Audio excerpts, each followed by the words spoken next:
कैलासवासी मेघराज रोडगे यांच्या स्मरणार्थ मोफत रुग्णवाहिका सेवेचा शुभारंभ करण्यात आला। तसंच श्री विठ्ठल रुक्मिणी मंदिरास 5 किलो चांदी देण्यात आली।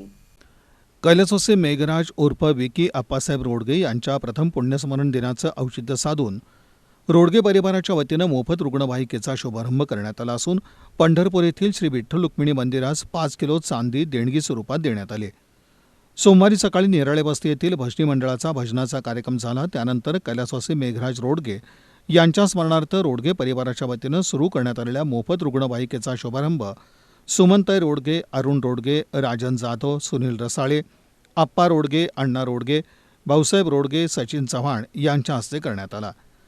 पंढरपूर येथील श्री विठ्ठल रुक्मिणी मंदिरास रोडगे परिवाराच्या वतीनं 5 किलो चांदी देणगी स्वरूपात देण्यात आली। कैलासवासी मेघराज रोडगे यांच्या प्रथम पुण्यस्मरण दिनानिमित्त सोमवारी सायंकाळी देवाची आळंदी येथील हरिभक्तीपरायण उत्तम महाराज बडे यांच्या भजन आणि कीर्तनाचा सोहळा पार पडला। एकेकेने जलचरे चर्याचरेती एक आयुष्या 84 लक्ष योनी सृजोनी पाहे परतोनी तम निजात्म प्राप्ती लागोनी ना देखे कोणी अधिकारी आयुष्य आले कोणी सृष्टी दे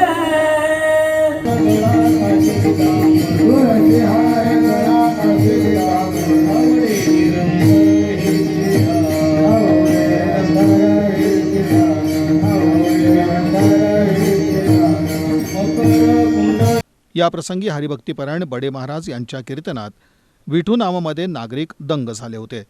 या प्रसंगी मीना रोडगे, सुरेखा रोडगे, ज्योती रोडगे, उमा रोडगे, रुपाली जाधव, रुपाली बावळे, बापू रोडगे, सचिन बावळे, शुभम रोडगे, बंटी रोडगे यांच्यासह रोडगे परिवारातील नातेवाईक, मित्रमंडळी, हितचिंतक मोठ्या संख्येनं उपस्थित होते।